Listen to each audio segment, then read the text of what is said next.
إن الحمد لله نحمده ونستعينه ونستهديه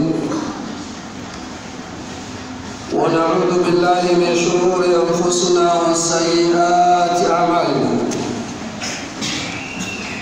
من يهده الله فلا مضل له ومن يضلل فلا هادي له. وأشهد أن لا إله إلا الله ولي الصالحين وأشهد أن محمدًا عبده ورسوله صلى الله عليه وعلى آله وأصحابه والتابعين لهم بإحسان إلى يوم القيامة. يا أيها الذين آمنوا اتقوا الله حق تقاته ولا تموتن إلا وأنتم مسلمون. يا أيها الذين آمنوا اتقوا الله وقولوا قولا سديدا يصلح لكم أعمالكم ويغفر لكم ذنوبكم ومن يطع الله ورسوله فقد فاز فوزا عظيما. يا أيها الناس اتقوا ربكم الذي خلقكم من نفس واحدة وخلق منها زوجها وبث منهما رجالا كثيرا ونساء واتقوا الله الذي تساءلون به والأرحام إن الله كان عليكم رقيبا. وبعد،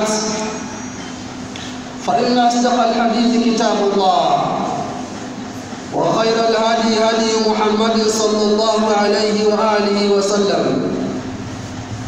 وشر الأمور محدثاتها وكل محدثة بدعة وكل بدعة ضلالة وكل ضلالة في النار. إخوة الأحباب، أوصيكم ونفسي بتقوى الله عز وجل، ولقد فاز ونجى المتقون. بعد أن شكر الله سبحانه وتعالى نكون تكيا رحمة كنز محمد صلى الله عليه وسلم. Nachukua fursa hii kuwahusia pia kuihusia nafsi yangu juu ya kumcha Allah subhanahu wa ta'ala. Kwa hakika wamefaulu wamchao Allah subhanahu wa ta'ala fi dunia wal akhirah. Ndugu zangu katika imani, amma unwan khutbatuna al-yawm, amma anwani ya khutba yetu ya leo inasema adabul mu'min fi amrin jami'in. Adabul mu'min fi amrin jami'in, adabu ya Muislamu, adabu ya muumini katika jambo la pamoja. Ndugu zangu katika imani, tunazungumzia maudhui kama hii biasbabi. Min al-asbab, miongoni mwa sababu za kuzungumzia maudhui kama hii ni kukumbushana. Allah subhanahu wa ta'ala ametuambia tukumbushane. Kwa hakika ukumbusho utawafaa waliomwamini Allah subhanahu wa ta'ala. Lakini min al-asbab, miongoni mwa sababu wengi katika sisi wa imani wa waumini kukosa heshima na adabu katika vikao vya pamoja. Mtume sallallahu alayhi wasallam, Allah subhanahu wa ta'ala amefundisha namna gani waumini wanapokuwa katika kikao cha pamoja, maamuzi yao na mambo yao wanayoyafanya wayafanyeje. Kwa hiyo moja katika sababu ni miongoni mwa sababu ya kukumbushana juu ya hilo. Ama maudhui itabebwa na aya ambayo Allah subhanahu wa ta'ala anasema innamal mu'minuna alladhina amanu billahi wa rasulihi wa idha kanu ma'ahu ala amrin jami' lam yadhhabu hatta yasta'dhinuhu فإذا استأذنوك لبعض شأنهم فأذن لمن شئت منهم واستغفر لهم الله إلى آخر الآية. aya hii ndo dhabu al-mawdhu', kichwa cha maudhui hasa kimechimbuka katika hii aya. Allah subhanahu wa ta'ala anatoa maelekezo kwa waumini namna gani katika vikao vyao wanapokuwa wanataka kuondoka waombe idhini ya aina gani. Maana al-aya bayyana Allah ta'ala fi hadhihi al-aya sifatan min sifati al-mu'minin as-sadiqin. Allah subhanahu wa ta'ala amebainisha katika aya hii sifa miongoni mwa sifa za waumini wa kweli, sifa miongoni mwa sifa ya mu'min wa kweli, wa hiya al-adabu ma'a an-nabiy sallallahu alayhi wa sallama wa ta'atu lahu, nayo ni adabu akiwa pamoja na mtume na utifu akiwa pamoja na mtume sallallahu alayhi wa alihi wa sallam. Fa idha kanu ma'ahu fi amrin jami'in, wanapokuwa na mtume sallallahu alaihi wasallam waumini katika mambo yao yaliyowakusanya, yahusu aljamaa, mambo ambayo yanahusisha jamaat almuslimin, mkusanyiko wa Kiislamu, kaljihadi, mfano wa jihadi, au lijtimai atashawuri, au mkusanyiko wa kikao cha kushauriana juu ya maendeleo yoyote yale ya dini ya Kiislamu, au sha'nu muhimu, au katika jambo la muhimu miongoni mwa mambo ya muhimu, fa innahum la yansarifuna illa ba'da an yasta'dhinuhu. Kwa hakika waumini walikuwa hawawezi kuondoka isipokuwa baada ya kumtaka idhini mtume sallallahu alayhi wasallam, idharan liihtirami, kudhihirisha heshima waliokuwa nayo kwa mtume sallallahu alayhi wasallam, wa taa, na kuonyesha taa, utivu ambao walikuwa nao pamoja na mtume sallallahu alayhi wasallam. Hii ni sifa ya muumini. Lakini kinyume chake, amma almunafiqun, amma wale ambao ni wanafiki, wale ambao ni wanafiki, fakanu yansarifuna bighairi idhni, walikuwa wakiondoka mbele ya mtume sallallahu alayhi wasallam, mbele ya kiongozi, bighairi idhni, bila ya idhini, liannahum la yarawna linnabiy sallallahu alayhi wasallam, kwa sababu walikuwa hawaoni kwa mtume sallallahu alayhi wasallam haqqu ta'ati lihtirami, haki ya taa ya kumheshimu mtume sallallahu alayhi wasallam alkamila, iliyokamilika kabisa. Ndugu zangu, aya hii iliteremka ina sababu nzuri. Miongoni mwa kauli ya sababu nuzuli aya hii, qala Muqatil, kana an-nabiy sallallahu alayhi wasallam idha da'a an-nasa ila amrin jami', alikuwa mtume sallallahu alayhi wasallam akiwaita watu kwenye jambo la mkusanyiko, jambo la pamoja, min harbin, kuhusu kupigana vita, au jum'atan, au siku ya Ijumaa kama hivi, au Eid, au siku ya Eid, lam yansarifu almu'min hatta yasta'dhinuhu, muumini hawezi kutoka kuondoka kwenye hicho kikao mpaka wamtake mtume idhini. Walikusanyika kwenye mambo ya jihad,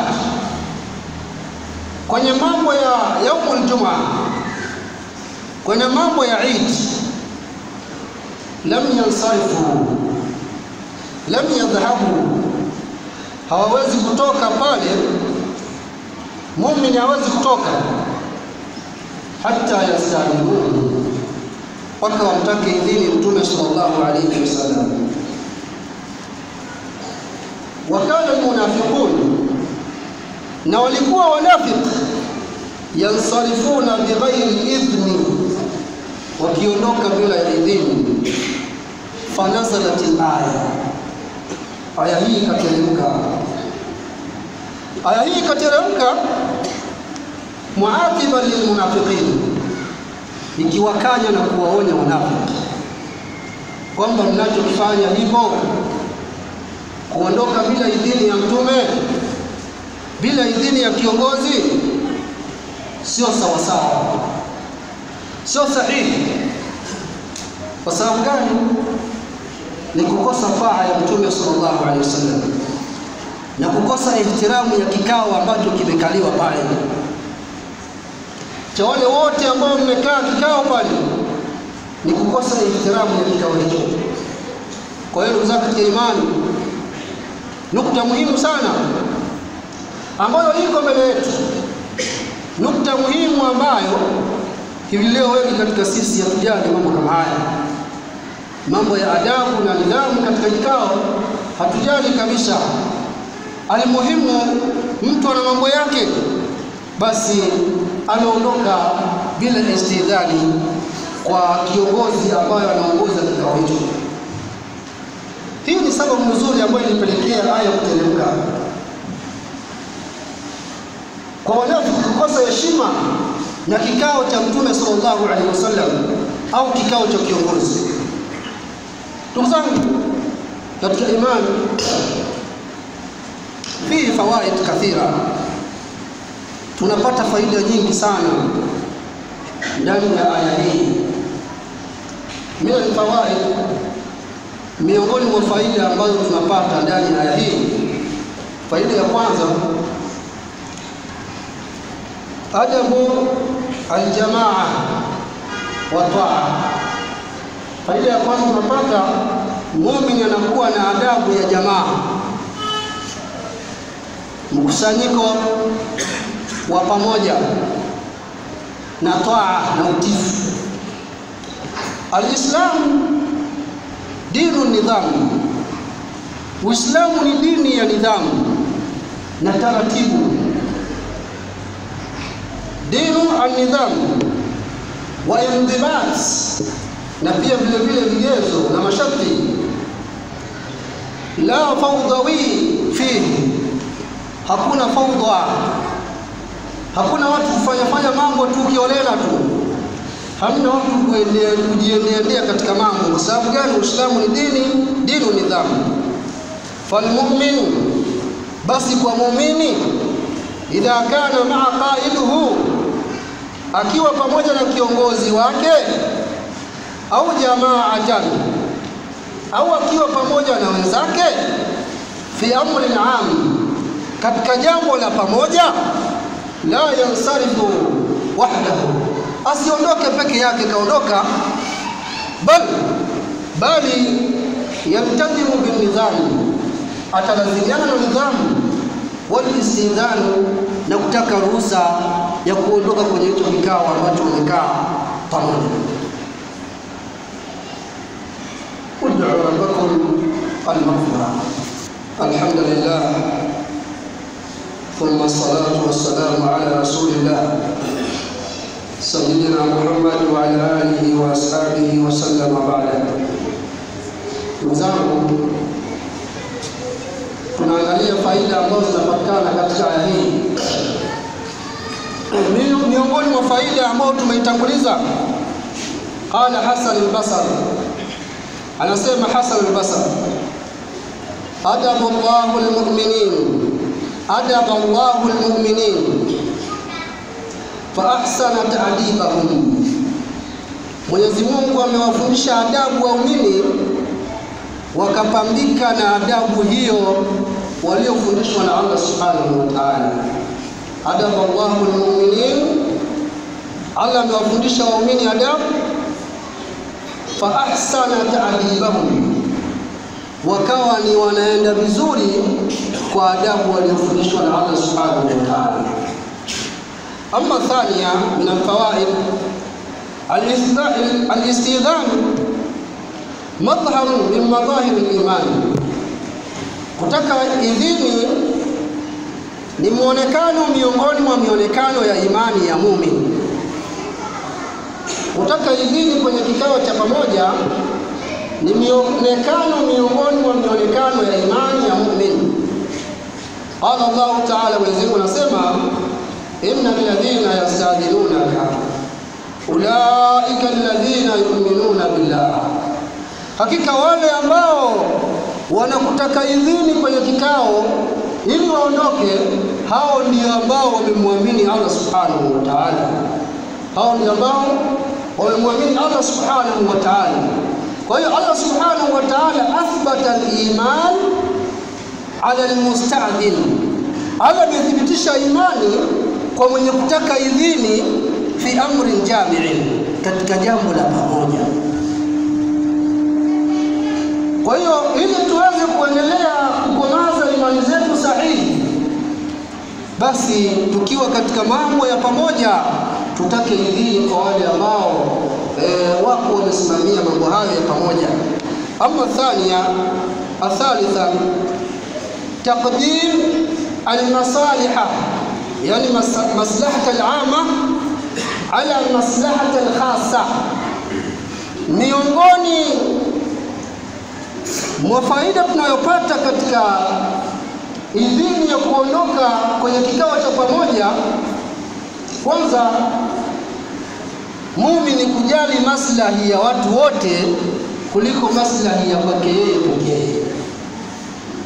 Muumini anatakiwa kutanguliza maslahi ya watu kuliko maslahi yake yeye binafsi. Al-mu'min la yatruku al-jamaa al-ijtima'i al-'am, muumini hawezi kuacha mkusanyiko wa watu pamoja liajili sha'nuhu, kwa ajili ya jambo lake ash-shakhsi, jambo lake pekee, illa ba'da al-idhni, isipokuwa baada ya idhini. Muumini hawezi kutoka kwenye mkusanyiko wa pamoja na kuacha watu kwa jambo lake pekee, isipokuwa kwa idhini, atake idhini aondoke. Hadha huwa muumini. Li'annahu, kwa sababu gani anafanya hivyo muumini? Li'annahu yuqaddim, kwa sababu anatanguliza muumini huyu maslahata al-amma au maslahata al-jamaa, anatanguliza sana maslahi ya jamaa ala maslahati al-khas, ala maslahati al-khas, kuliko maslahi yake yeye mwenyewe binafsi. Wa hadhihi min simati an-nufus kabira al-mu'mina, hizi ni dalili, hizi ni nembo za watu ambao wana imani ya kisawasawa, ambao hawezi kutanguliza maslahi yake binafsi na akaacha watu katika maslahi ya jamii au maslahi ya ujumla kwa watu wote. Hii ni faida miongoni mwa faida ambazo tunapata. Kwa hiyo jambo lako wewe binafsi lirudishe nyuma kidogo, jambo la watu wote ambao mmekusanyika pale lipe kipaumbele. Hii ndio sifa ya muumini.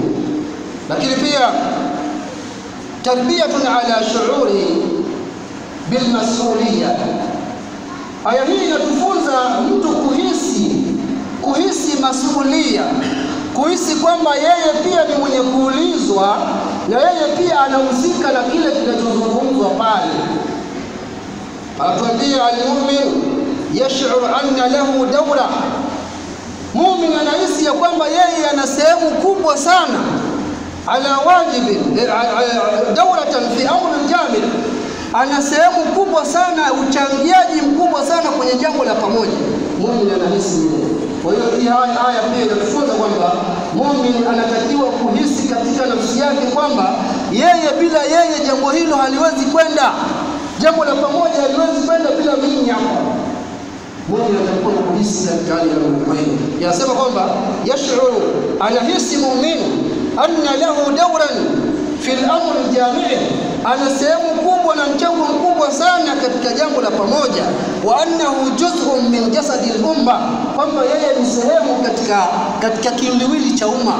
Muumini ni sehemu katika kiwiliwili cha umma. Akiondoka, kirudi nyuma, umma tayari umeshapatwa na madhara. Akirudi nyuma tayari kiwiliwili au juz'un, kipande fulani kimekatika katika umma. Kwa hiyo pia vile hii inafunza kwamba jambo hili ni jambo ambalo ni a'dham min al-umur, la yansarifu an wajibin illa bi'idhni, hawezi kuondoka katika jambo ambalo wamekaa pale isipokuwa kwa idhini. Mimma yaqris fihi ar-ruh al-intima' wal-iltizam. Kwa sababu gani? Anaendelea kupanda katika kifua chake, anaendelea kupanda roho ya kulazimiana na mambo ya jamii na roho ya kulazimiana na mambo ya watu wote na kuyaona kuwa ni muhimu. Ama akhiran, mwisho kabisa, alfarqu baina almu'min walmunafiq. Aya hii pia inatofautisha kati ya mu'min na kati ya munafiq. Atuambia almu'min mundabit mutaaddiban muti'. Mu'min ni mwenye kulazimiana kwa jambo la jamaa. Mu'min ni mwenye kujipamba na adabu katika jambo la jamaa.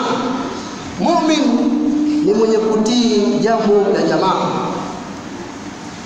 Ama almunafiq, ama mtu ambaye ni munafiq, munfalatin mutahawunin, huyo anakuwa ni mwenye kufanya haraka, mwenye kupuzia, au mwenye kuona kwamba la kwake la muhimu kuliko hilo la jamaa. Yansarifu mata shaa, anaondoka muda wote, akitaka kuondoka yeye anaondoka biduni idhni, bila idhni. Hadha min sifatu almu'min, yani sifatu almunafiq, hii ni sifa ya munafiq. Wa hakadha mayyaza Allah subhanahu wa ta'ala, hivyo ndivyo ambavyo Allah kapembua, akabainisha, akaweka ubainifu. Mayyaza Allah subhanahu wa ta'ala ahlul iman min ahlul nifaq, akawaweka wazi watu wa imani na watu ambao ni munafiki. Bisuluki basit, kwa tabia ambayo tunasema kwamba tabia na mwenendo mwepesi kabisa.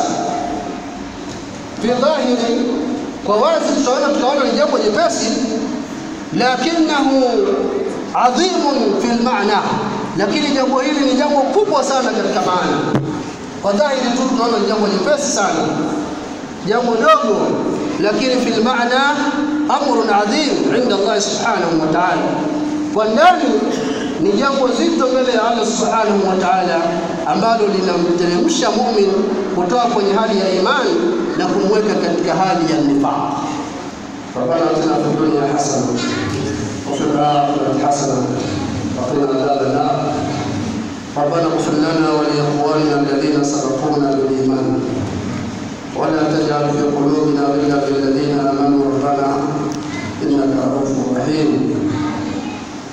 عباد الله، إن الله يأمر بالعدل والإحسان وإيتاء ذي القربى وينهى عن الفحشاء والمنكر والبغي يعظكم لعلكم تذكرون. فاذكروا الله العظيم